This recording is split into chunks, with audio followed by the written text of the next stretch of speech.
Alors, bonjour tout le monde. Alors, j'espère que vous allez bien ce matin. Alors, aujourd'hui, je vais faire une petite vidéo sur une nymphe qui est une imitation d'une mouche noyée vraiment fameuse dans le domaine, ce qu'on appelle une grizzly king. C'est une mouche noyée, normalement. Alors, nous, ce qu'on va faire, c'est qu'on va la faire en forme de nymphe aujourd'hui. Et c'est une mouche qui est vraiment bonne dans la région pour imiter les nymphes de demoiselles, ainsi de suite, et toutes sortes de petites éphémères qui vivent dans nos lacs et dans nos rivières. Première chose que je vais faire, je vais utiliser un hameçon, un 200R, un Tiemco 200R, ou vous pouvez prendre un Daiichi ou d'autres genres comme ça, qui est un hameçon courbé pour faire des nymphes. Ensuite, je vais prendre un fil 8-0, uni, pour faire la mouche noire. Alors, ce que je vais faire, je vais probablement, en premier lieu, attacher mon fil directement ici, en arrière de l'œillet de mon hameçon. Et puis, doucement, je vais placer du fil sur le long de la hampe de mon hameçon. La raison pour ça, c'est qu'on va mettre la queue tout à l'heure. Et puis, ce qu'on ne veut pas faire, c'est qu'on ne veut pas que ça glisse puis que ça tourne. Alors, voilà, je vais amener ça ici. Et puis, je vais ramener mon fil environ aux 2/3 de notre hameçon ici vers le centre. Ensuite, je vais prendre une plume de plume de Guinée, de poule de Guinée, teintue de couleur clarette, qui est comme rouge vin un peu. Je vais prendre quelques fibres, comme ça ici, voyez-vous, quelques fibres. Et puis, c'est ça qui va servir de queue sur la mouche. Alors, la queue, je vais la faire assez longue. Là, je vais enlever les plus longs ici, là, puis les replacer un petit peu, et voilà. On va mettre ça tout beau. Je vais couper ça. Ensuite, je vais attacher ici la queue aux 2/3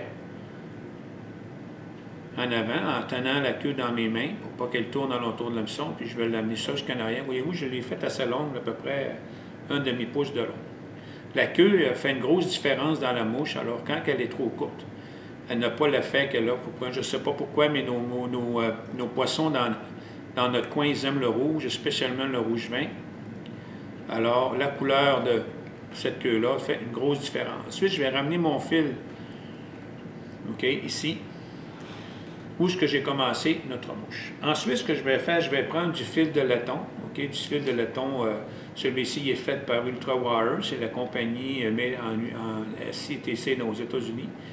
C'est de l'Ultrawire. Et puis, je vais prendre la grosseur du médium. Alors, je vais m'en couper un morceau ici, le fil de laiton médium, que je vais venir attacher sur le côté de ma mouche ici. Et puis, ramener mon fil jusque vers l'avant pour pas qu'il bouge lorsque je vais le tourner, là, pour pas qu'il bouge, qu'il soit bien sécuritaire, et ainsi de suite. Alors, vous voyez bien, je vais tourner, là, voyez-vous, là, il est attaché vraiment ici, sur le côté. Ensuite, ce qu'on va faire, c'est qu'on va commencer par le tourner, et puis on va s'en aller en arrière en faisant des tours complètement un en arrière de l'autre. Puis ça va nous donner notre corps, et en même temps, ça va donner du poids à la mouche. Alors, vu que c'est une nymphe qu'on veut pêcher dans l'eau profonde, soit en lac ou en rivière, alors il faut qu'elle cale un peu. Alors, on va amener ça jusqu'à l'arrière ici. Et puis, lorsqu'on va être arrivé en arrière, ce qu'on va faire, c'est qu'on va ramener vers l'avant en faisant comme... là, voyez-vous, là, il ne faut pas aller par-dessus la queue. Ça fait que je vais le ramener par en avant, comme ça, il va la tenir. Et puis, on va faire comme des côtes en revenant vers l'avant, là. En fait, 3 ou 4, là. Ici, j'en ai 5, voyez-vous. Ça donne comme des côtes sur la mouche. Ensuite, on va venir attacher ça ici en avant, comme ça, pour que ça soit sécuritaire. On va couper. Remarquez que je coupe avec la fin de mes ciseaux et non pas au bout. Je coupe dans le fond de mes ciseaux, comme ça, pour ne pas abîmer le bout de mes ciseaux pour faire couper plus tard. Alors voici, là on a la petite queue avec ce qu'on appelle le corps de la mouche.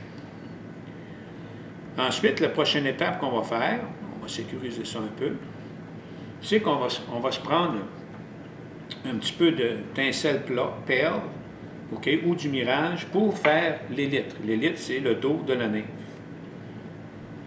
Alors, je vais venir attacher ça ici, sur comme ça, sur le dos de la nymphe, sur le dos de la nymphe, comme ça ici, pour que ce soit, voyez-vous, complètement en arrière, comme ça.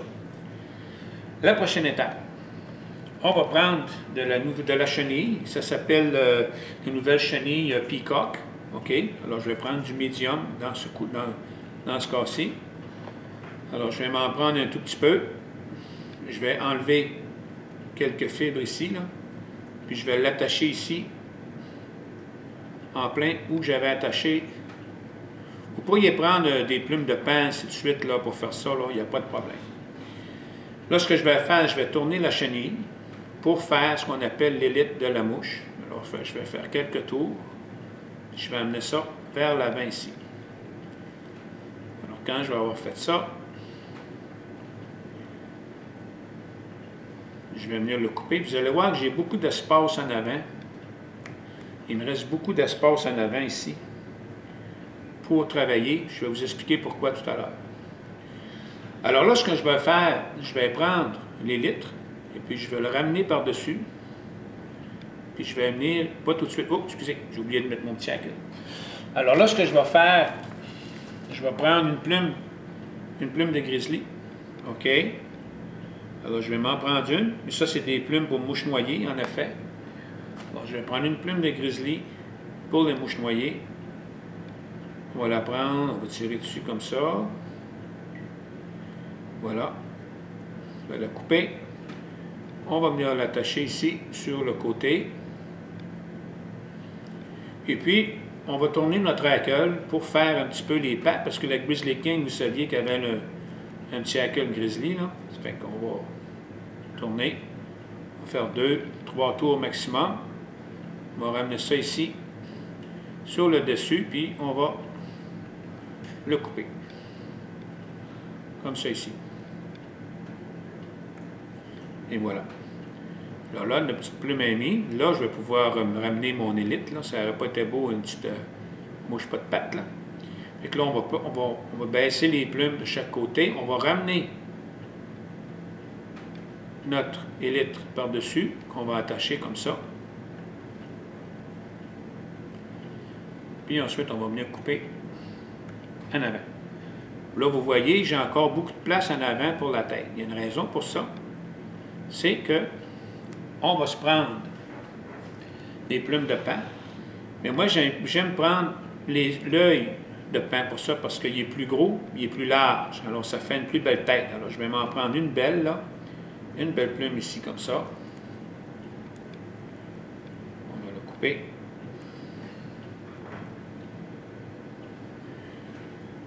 Et puis, je vais venir l'attacher ici, en avant, pour former la tête, un petit peu une tête sur notre mouche. Alors, voyez-vous, je vais le prendre ça, puis je vais le tourner en revenant vers l'avant ici, comme ça, sur ma mouche, pour former la petite tête. On va attacher ça, couper, former une petite tête, pour ensuite faire notre nœud de finition. Et voilà. On va couper notre fil. Ensuite, vous voyez, si vous avez trop de... Si vous voyez que vous avez trop de hackle pour comment on appelle ça, la chenille, là, vous pouvez en couper quelques-unes sur le côté, là, pas qu'il y en ait sur le dessus trop. Dernière étape que je vais faire, eh bien, c'est très simple. Je vais prendre un peu de ce qu'on appelle du clear finish. Ça, c'est ce qu'on met avec ce qu'on appelle là, les bobines pour faire des poxybats, des mouches avec le dos. Là. Alors, je vais prendre un petit peu de ça ici. Je vais venir en placer sur mon élytre en arrière, juste en arrière ici, comme ça. Tiens. Ensuite, je vais prendre ma petite lampe UV. Je vais venir placer sur le dessus ici pour faire durcir. Faire durcir le dos, comme ça ici. Voilà. Alors, si vous voulez le faire plus épais, ça dépend de vous. Vous pouvez en mettre une deuxième petite couche. Il y en a qui aiment ça faire des belles petites bulles là, sur le dos de leur nymphe, comme ça ici. Là. Alors, vous pouvez reprendre ça, et puis vous le replacer comme ça une autre fois.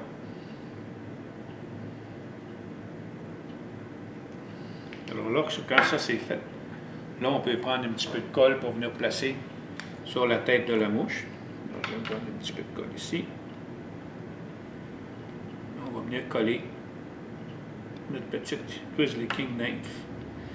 Alors, cette moute-là, j'ai eu du succès avec ça dans les lacs, même pour la truite de mer. J'ai eu du succès dans le Saguenay parce que ça peut un peu imiter un petit peu un gamard.